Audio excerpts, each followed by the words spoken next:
You're listening to the Online Marketing Made Easy podcast, episode number 70. Welcome to the Online Marketing Made Easy podcast. Business advice so easy, you'll feel like you're cheating. And now your host, Amy Porterfield.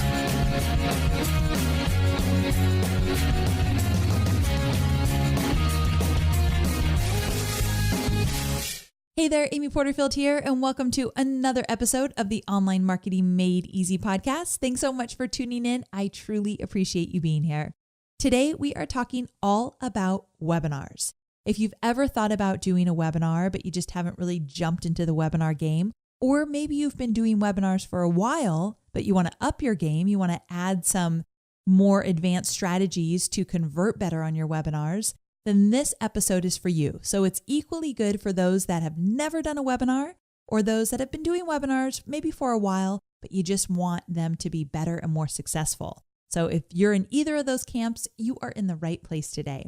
Webinars have dramatically changed my business, especially when I moved from being a consultant into creating online training courses. Really, webinars work for both camps. If you are a coach or consultant and you want to sell your services, webinars can be highly valuable. If you have an online training course, in my opinion, webinars are a must. So we're going to talk about the myths and the mistakes. So there's a lot of myths when it comes to webinars, and webinars have dramatically changed over the years. We're going to talk about how to approach webinars now in a way that will give you your biggest bang for your buck. But also, I have made a lot of mistakes along the way. And there's 5 really crucial mistakes that I am certain have cost me a lot of time, a lot of money, and a lot of heartache. And I'm going to give you those mistakes so you do not need to make them. Now, I'm the first to say that my business grew so rapidly because of webinars. First, I used webinars to grow my email list. But then when that email list started to grow, I really focused on webinars to generate sales. Now, all my webinars, really from day one, have always had a selling element. I always promoted something at the end, but they didn't really take off and get going strong until after I did a few and got really clear on how this whole strategy works. And after my list grew a little bit and got used to seeing my webinars and knew they could trust me and I was putting out good content. So for you, if you're just starting out with webinars, I say really focus on the list building part of webinars, and your list will explode if you put together a webinar strategy in terms of great content your audience can't live without, that's free. They're going to get on your list to get that webinar. And then from there, you can continue to perfect your webinar strategy, and you can be a selling machine. If you've got something great to sell and you've got a great message to give away great content first, this whole strategy could be a big, huge business changer for you. And I'm really passionate about it because I know that many businesses are struggling to sell online. And this is a great way to first build trust, connection, really put your best stuff out there and earn the right to promote, which is usually at the end of a webinar, you promote your program, product, or service. And if you do the webinar in a really specific way, like if you put a strategy to it, the selling part just becomes part of the flow. And so first of all, let's talk about why many people don't want to get into the webinar game, or those who have gotten into it where they struggle. Usually it's 3 things. It's either the technology. A lot of people are afraid of the technology or feel that it's just too expensive. They'll say, well, GoToWebinar's too expensive. I can't do that. Or I don't really understand the technology. I don't know what goes here and there and how to put it all together. And they're really afraid of big technical challenges when they're on live. So they just kind of stay away from it. And I will say there's a lot of moving parts. We'll talk about that in the myth section when we get there. Another reason why a lot of people don't like to do webinars or they haven't taken that leap into webinars is that they are really uncomfortable with the selling side of it. Like they start to give away their great valuable content on a webinar. And then when it comes to selling, it's like they become a complete stop and they have to make like a 360 into the selling, and it's super awkward. We'll talk about that too. So if you've ever had that concern between the content, the free stuff, and the selling, and when the angst that you might feel between that, we're going to get there. Another reason why you might have not started to, create a webinar strategy, or a reason why maybe your webinars haven't been working, is that you actually are really concerned that either people won't show up, or you've done webinars and no one really shows up for it, or you feel like, wait a second, before I get into a webinar strategy, I definitely need to build my email list. I need a sales funnel. There's a lot of things I need to do before I even think about webinars. So I'm going to work on all of that, and then I'll get to webinars later. The thing is, later might be years down the road, and you're missing out on this huge, great opportunity that you could start now. And so that's why I'm so passionate about the topic of webinars, because again, it could be a big business changer. So let's talk about the myths first, and then we'll get into some of my big mistakes that you do not need to make, because I'm going to tell you how to avoid them. So first, myths. The number one myth with webinars is that a lot of people look at webinars as just a marketing strategy, but not necessarily a whole system. Now, if you've been following my podcast for some time now, you know that I am a big fan of creating a social media sales funnel, starting with some kind of free giveaway, using Facebook ads to drive traffic to that giveaway, building an email list, really building a strong relationship with that email list, and then using that list to promote your programs, products, and services. Well, when it comes to webinars, webinars fit very nicely into a social media sales funnel. And so a lot of people will just do one-off webinars, and they'll do a webinar, have a little bit of follow-up, and then be done. And webinars, when done right, they actually take a little time to put together. So the last thing you want to do is throw a webinar together and then just be done with it and move on to the next strategy. So if you're going to be putting your time and effort into something where you want to really generate real revenue and build a really solid email list, why not approach it as a system? And so for me, I look at webinars as a whole system, kind of like their own sales funnel inside my business. And you can have multiple sales funnels inside your business.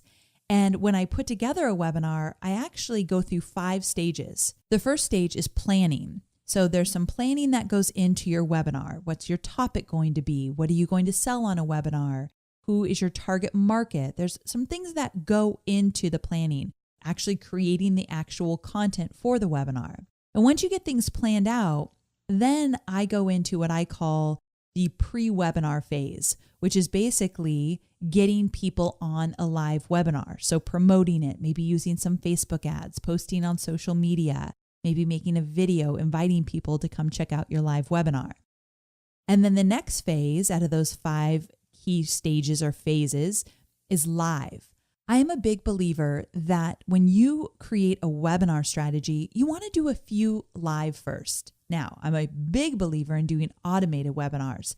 However, if I'm teaching someone from scratch, I always say, let's get a few live webinars under your belt, because I can promise you it is the fastest way to grow your confidence around your content, to fine-tune your content in a way that you will never get the opportunity to do in other strategies that you use for your marketing.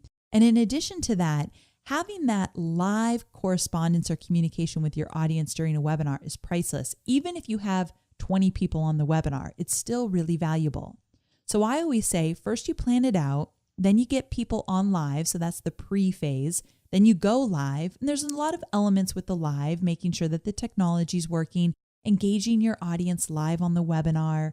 Obviously, that's where you're going to be doing your live Q&A, and you're going to be selling and all that good stuff. Happens live, and actually that gives you a good boost of revenue in the moment, especially when you put a lot of effort into getting quality people on that webinar. And then there's a whole post phase. So the post phase is sending out the replay and following up with really good, valuable emails to remind people about what you spoke about on the webinar and encouraging them to buy. A lot of people will buy on your webinar, especially when you get really good at them.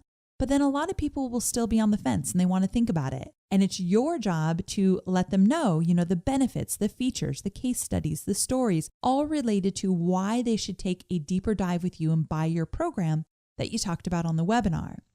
And then from there, we move into the automated phase. Once you get a few live webinars under your belt, it's time to take that webinar that you've perfected and turn it into an automated webinar. And because you've already gone through the planning phase, the pre-webinar phase, the live phase, the post phase, there's just some small tweaks you need to make to turn it into an automated webinar that basically people can sign up for any time of the day, any day of the week. They can find a day and time that works for them, and then they can get on. And it still has that live feeling where you even can add a chat to it if you want. We won't get into all of the details today, but you can add some live features to a recorded webinar.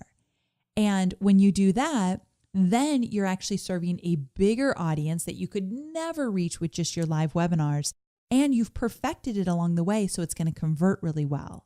So that's our end result, always to get to that, not always, but usually to get to that automated webinar that could be running any time of the day, any day of the week, and you can be generating more leads and more sales. So getting back to myth number 1, your webinar really shouldn't just be a marketing strategy. Do it and then get it over with, and then you move on to another strategy. I want you to look at webinars as a social media sales funnel, maybe an extra one that you add if you've got other things going on, but it can truly be a big foundation in terms of your selling process in your business. And I don't want you to look at it as just like a one-off thing to do, but it's really a system. And so we'll get into that. I'm actually going to do another episode about webinars, kind of to dive deeper into that system I'm talking about. I'll do that in a few weeks. But first, I just kind of want to lay the landscape here just to get your mind thinking about webinars in a different way. So the second myth is that webinars are a ton of effort and involve too much expensive technology. Now, I will say that webinars are not simple. They're not like the easiest thing you can do. However, I will say that the amount of work that you put into creating a webinar system can pay off 100 times more if you do it right the first time and you get it out there and you eventually get it automated. So the time, effort, and blood, sweat, and tears that you put into it really, truly do pay off. And that's the kind of stuff I like to do in my business. I'm all about hard work, but make sure it's going to last down the road where I don't have to be doing that kind of hard work every single week. And let's be honest, do you ever get sick to the point of like, oh my gosh, I'm spinning my wheels in my business. I'm always trying new things and I'm thinking of new strategies and working on new email sequences and new Facebook ads. And I'm creating another product and that product didn't work. So I'm going to create this product. And you start doing all these things and you're thinking like, what the heck? Something's got to give. Well, what I love about webinars, if you stick to putting together the system and you really put the time and effort into it up front, it can just pay off for you over and over again, and you just fine tune it. If you're part of my Profit Lab program, it's not open right now, but you might have joined earlier this year. You know that I'm all about let's get our foundation set and then just keep tweaking it and making it better and refining it. That's kind of what you can do, or that is what you can do with a webinar system as well. Refine it, make it better, but it's something that you don't have to keep recreating over and over again. And so back to the myth about webinars are a ton of effort and involve too much expensive technology.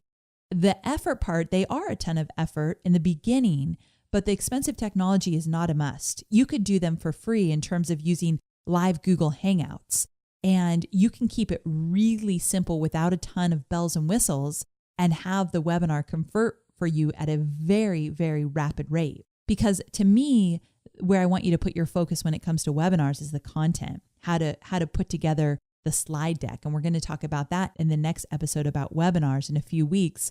That slide deck, the content. What do you put in a webinar? How much content do you put on your slides? And how much time do you spend on each slide and stuff like that? That's the important stuff, because that's where the connection, the relationship, and the selling is going to happen. So don't worry about too much expensive technology. That is not true. There is some expensive technology you can use, and it just depends on where your budget is and where you are in your business. I personally use GoToWebinar, and I also use EasyWebinar for my automated webinars. So those are the two pieces of technology I use, but you don't have to use those. There's a whole bunch of other technology that you can use. And again, we'll talk about that in a later episode. We're laying the foundation here, but just know, don't get stuck in that myth that it has to be expensive, because it does not. I can promise you that it does not need to be expensive. And stick with me as I walk you through over the next few weeks, how to do webinars in a way to make it really easy so you don't need to get overwhelmed.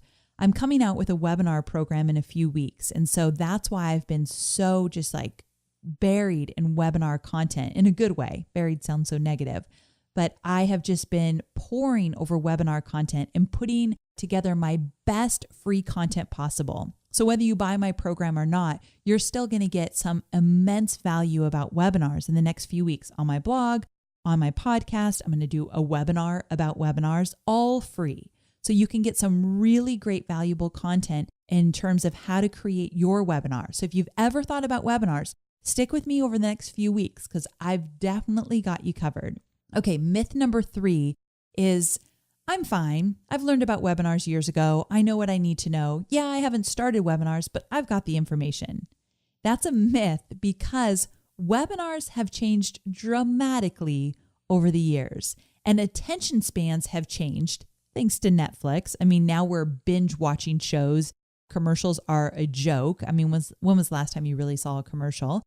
And the fact that information can be delivered to us instantly as fast as we want it, that has changed how people approach webinar watching. And we've seen that there's a decline in terms of people showing up live for your webinar, whether they're showing up for a recorded or a live webinar. We've seen a decline in that. It doesn't have to be. I've actually seen an increase of people actually showing up live for my webinars. We'll talk about that in the mistake section and how I corrected it. But things are changing and you've got to adapt. So the webinar that you might have known a few years ago looks very different today.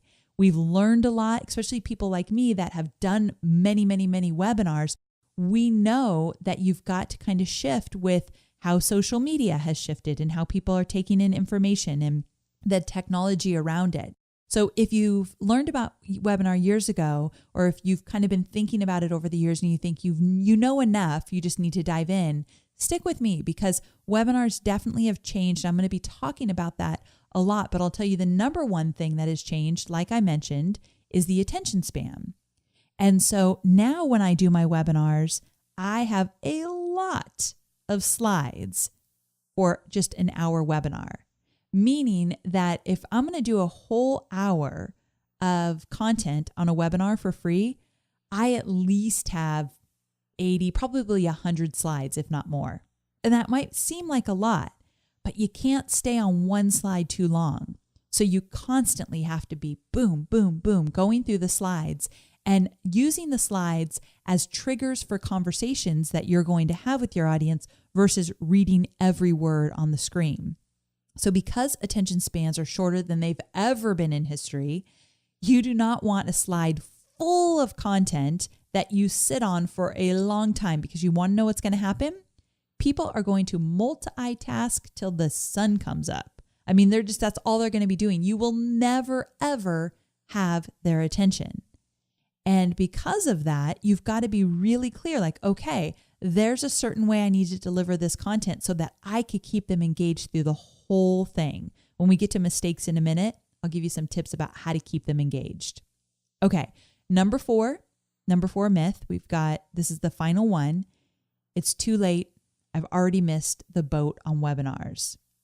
And the thing is, you might have missed the boat on webinars as a tactic, but there's always another boat coming in. And that has to do with the complete sales funnel as a webinar. Webinars in the past have gone away. You have not missed the boat though. There's a new type of webinar now.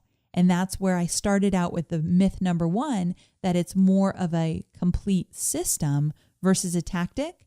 But it's never too late to do webinars. And don't listen to anybody that tells you, webinars are a thing of the past. Webinars aren't as popular as they used to be. People aren't showing up for webinars anymore. That's true for some people, but it doesn't have to be true for you. There are things you can do to create a webinar that not only grows your list by thousands, but skyrockets your revenue. And here's something that's really cool. When you do webinars right, and when I get into the mistakes I've made, you'll learn some tactics how to do them right. So I've got those for you. But when you do webinars in the right way, it is amazing how people feel super connected to you. If you regularly listen to my podcast, then you already know that podcasts, hearing my voice regularly, makes you feel more connected to me. Like a lot of times when I'm out in the world, I'll run into somebody in real life and they'll feel like they know me. I know I probably mentioned this on a podcast before, but I remember the first time I got to spend some quality time with Michael Hyatt, I just closed my eyes and listened to his voice. Sounds creepy, I know, but I did. And I just thought, gosh, I feel like I've known this guy forever because I've been listening to his voice forever. Well, the same kind of thing happens with webinars.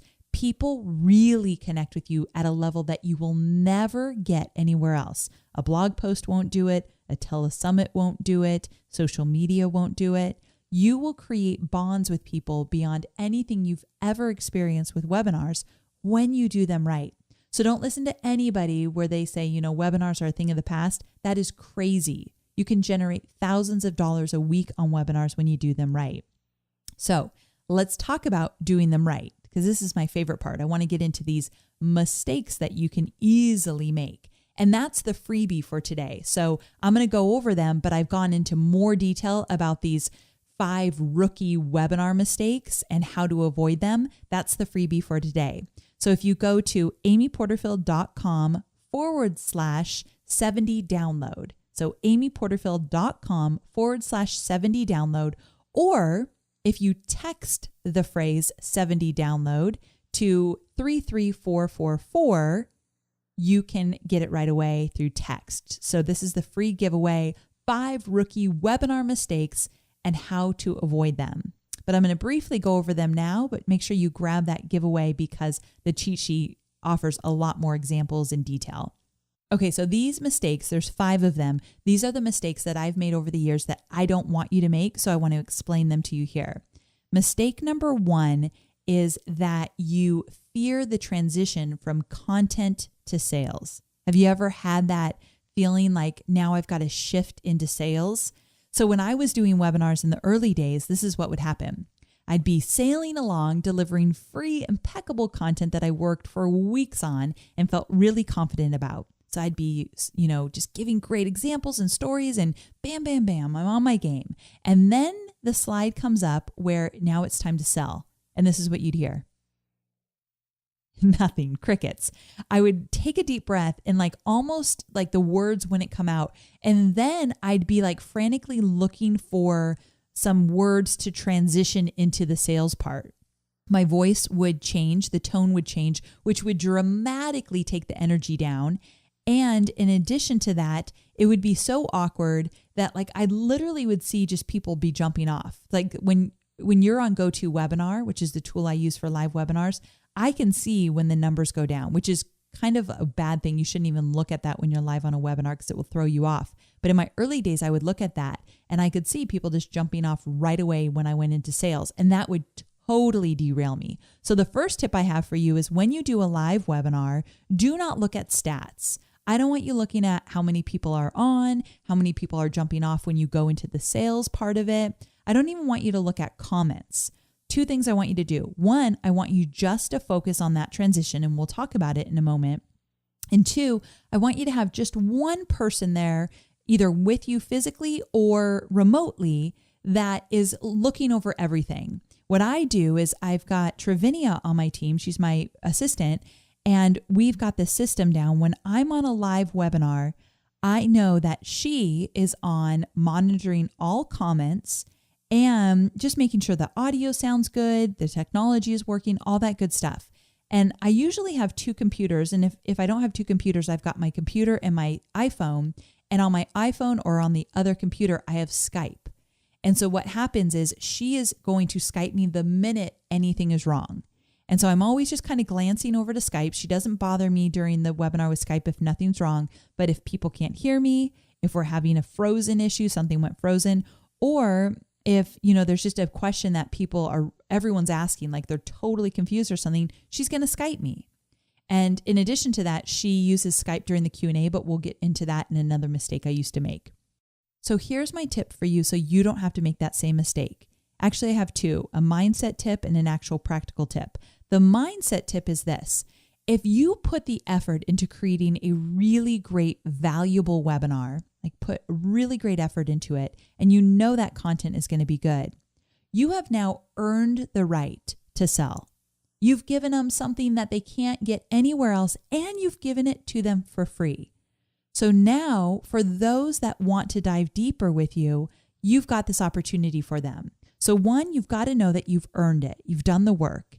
And two, you also need to truly believe in what you're selling. And if you know it's good, it can change lives, it can knock their socks off, it can transform their life, their business, their marriage, their whatever it is, whatever your product does, and you know it works, well, then you should be really proud that you're going to put it as an opportunity for them so that they can dive deeper with you and get results. So if you believe in what you're selling, that transition becomes a whole lot easier. So it might mean you got to give yourself a little bit of a pep talk. Now that's the mindset side of it. Another thing I want you to think about is that when you create content, and this is where we're going to talk about content even more in the next episode in a few weeks about webinars, but I want to still talk about it a little bit here. When you create content that is completely aligned with your product, that transition from content to selling is almost seamless. And I really, truly believe this. This is something I've screwed up a bunch up until the last few years in terms of, does the content seamlessly move into the sell? So one great example is the Profit Lab. If you've ever been on my webinar about the Profit Lab.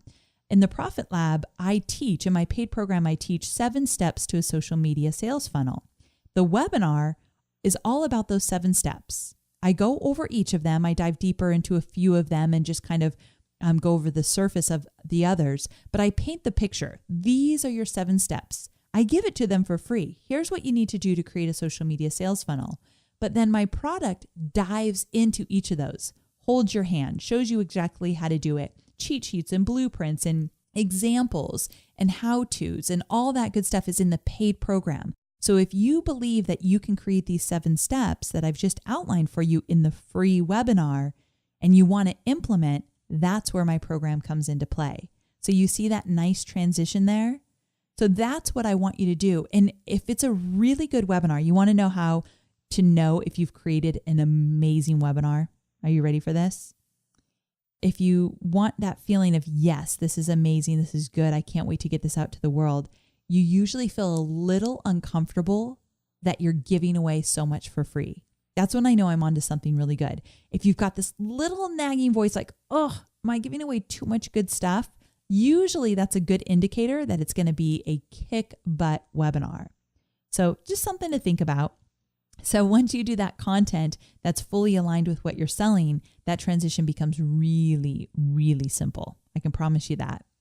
Okay, so mistake number 2 is that I used to put tons of content on each of my slides. So what happened in my early days is that I would have a slide deck for an hour. I usually talk for an hour on a webinar, and I had like 30 slides. So what does that mean? Well, I'm staying on each slide for like 2 minutes, and that's like deadly to any webinar. I remember, and I can say this story because I know that he's talked about it publicly too, but Michael Hyatt, who's taught me 1,000,001 things, there was one thing that I got to teach him, and I'm really proud of it because he came to me and asked me, will you look over these slides? He was going to do a webinar for my list about his Platform University program. So Michael said, hey, will you look over my slides? And his slides are gorgeous. This guy, if you want to see some really great slides, Michael Hyatt knows webinar slides. So he sends me these slides and they're gorgeous. But I swear, I think he might have had like 23 slides. And we were going to talk for over an hour. So right away I said, okay, this is the number one thing you always need to know about webinars, Michael. You need like 3 times those slides. And he's such a good little student. He, of course, like goes above and beyond and delivers the most impeccable first webinar I've ever seen someone deliver. So that guy's an overachiever for sure. But he took the advice and he came back and he had a lot more slides. And why you want to do that is because each slide you do not want to stay on very long. And also you do not want to put too much content on each slide because then you tend to read it. So when you deliver a webinar, the last thing I want you to do is put a slide up and then just read exactly what that slide says. You want each slide to remind you of the content you're going to teach. It's like a trigger. So think of your webinar slides as a trigger. Now, what that means is you need to practice before you actually deliver it or record it if you're going to go for automated. But like I said, I'd like people to try out a few live ones first. You've got to practice it. And what I usually do is I practice and then record it. And then I kind of go over it, and just to make sure it really makes sense. What will happen is if you practice it from start to finish, it's kind of like if you're going to go on stage and you practice from start to finish your presentation. We'll do the same thing with your webinar. And I can promise you, you'll find about 5 transitions in there that are so awkward. You're thinking like, that makes no sense. What was I thinking? And you'll fix it before you actually deliver it to your audience. So practice makes perfect, just like everything else. But also for mistake number 2, too much content on each slide. Make sure that you only use the slides to punctuate. It might just be an image, one word, a quote, a phrase, or a screen grab of an example. That's the kind of stuff I like to put on slides. Don't read the slides word for word, and don't put too much on there that you're staying on that slide for too long. Okay, mistake number 3 is a lack of an onboarding process. So this is a big one for me.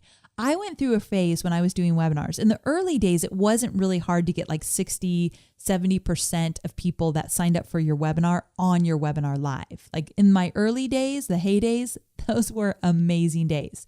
But yes, webinars have changed. There way more people do webinars now, and people are used to getting your replay. Some people now don't even give replays because they want to make sure people show up live. But for me, I always give replays. And so what we found though is most people won't even watch that replay. Only a small fraction, if they didn't show up live, will actually go to watch the replay. So your whole goal is to get somebody on live. Now, if you're doing automated, you still want them to show up for the date and time they signed up for. In my mind, that's like them showing up live. So it's very important that the majority of people that sign up for your webinar are there at the date and time that they've chosen to be there. Do not rely heavily on the replay process.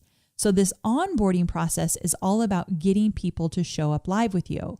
Now, these days, if you're at about a 40%, you're doing really good. So if about 40% of the people that opted in or registered for your webinar actually show up, that's good. Like between 30 and 40% actually is doing really good. But for a while, mine dipped down to like 20%. And I was devastated because nothing will ruin your energy more than when you're ready to go live on a webinar and you realize that hardly anyone has shown up. Like you had 1,000 people register and like 50 people are there. That is going to really affect your psyche right away.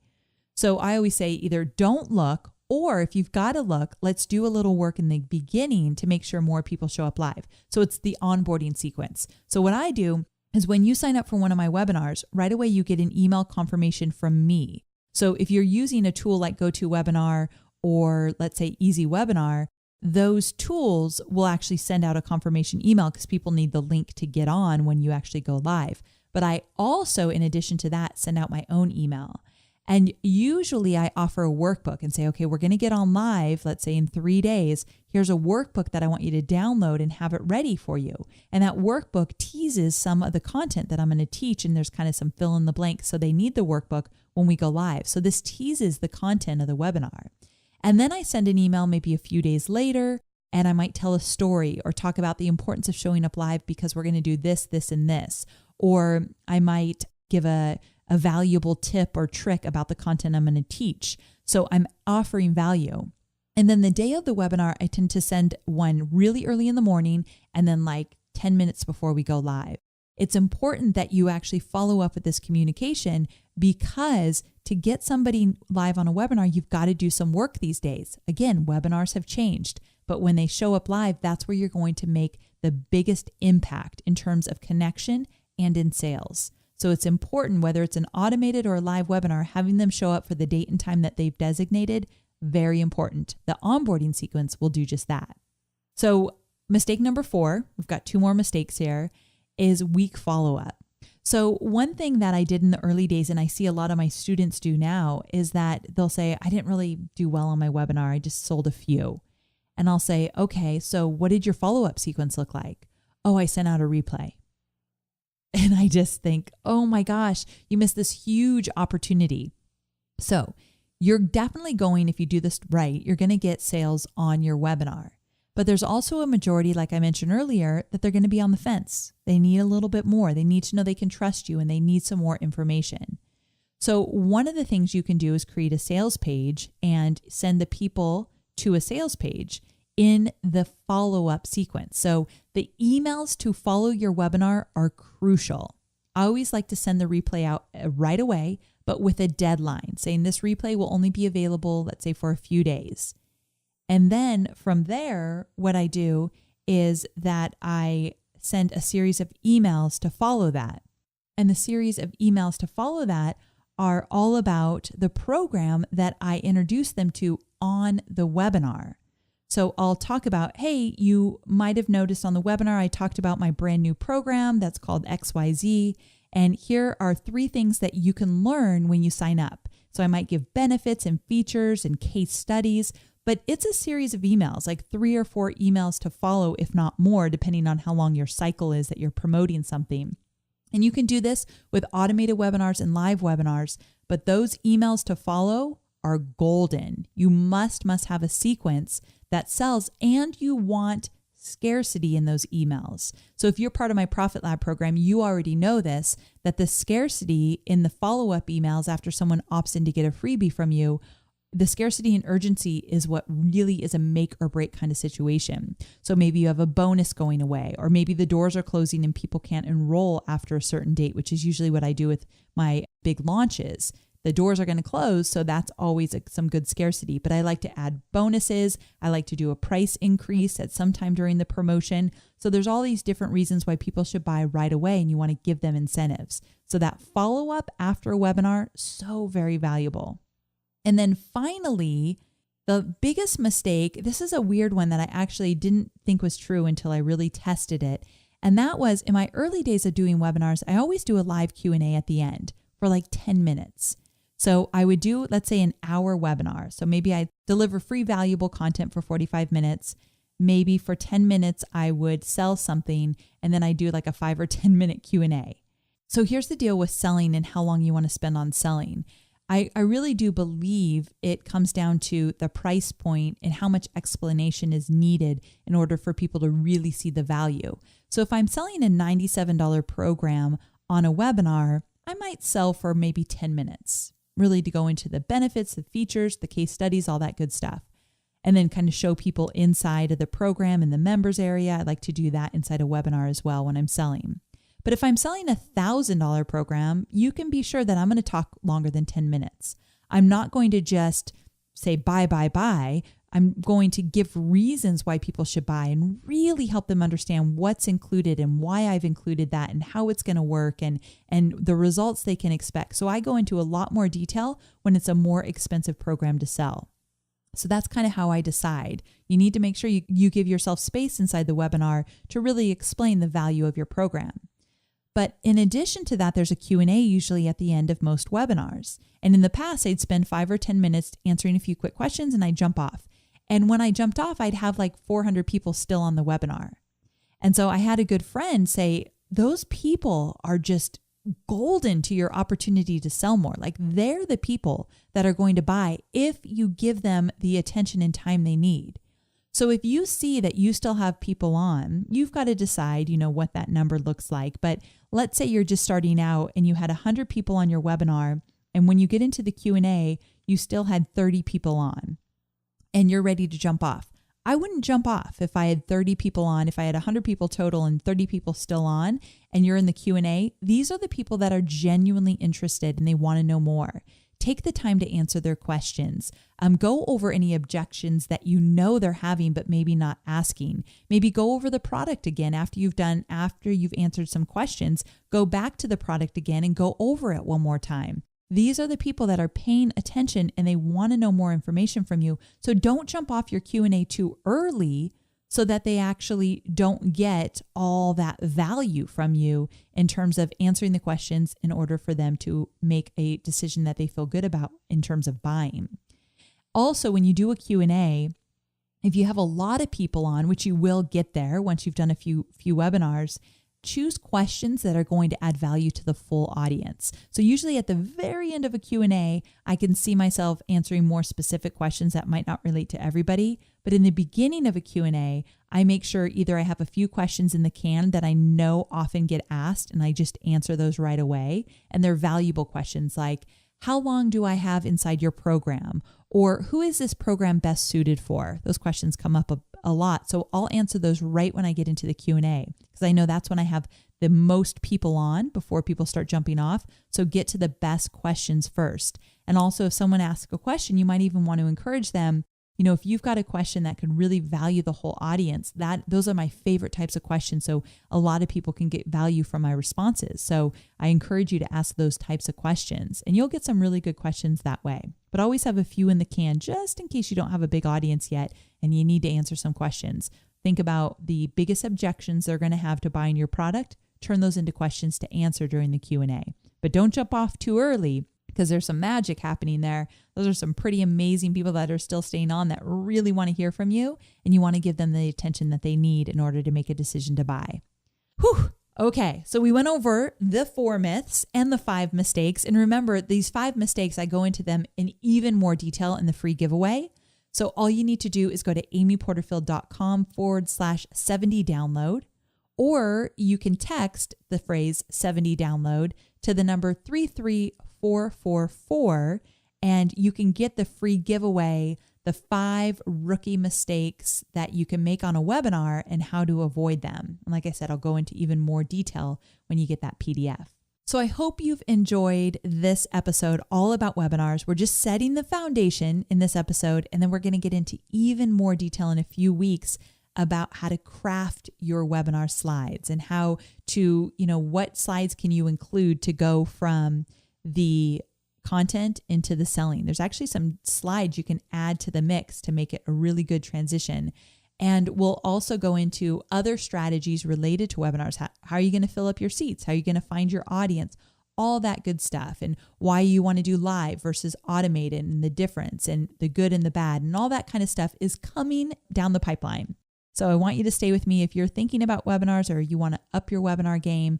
I'm your girl. I can't wait to share more and more content with you related to webinars. It's probably one of my very favorite topics to share with you, and I can't wait to dive in even deeper. Thank you so much for being here. I can't wait to connect with you again next week. And until we do, make it a great week. Bye for now.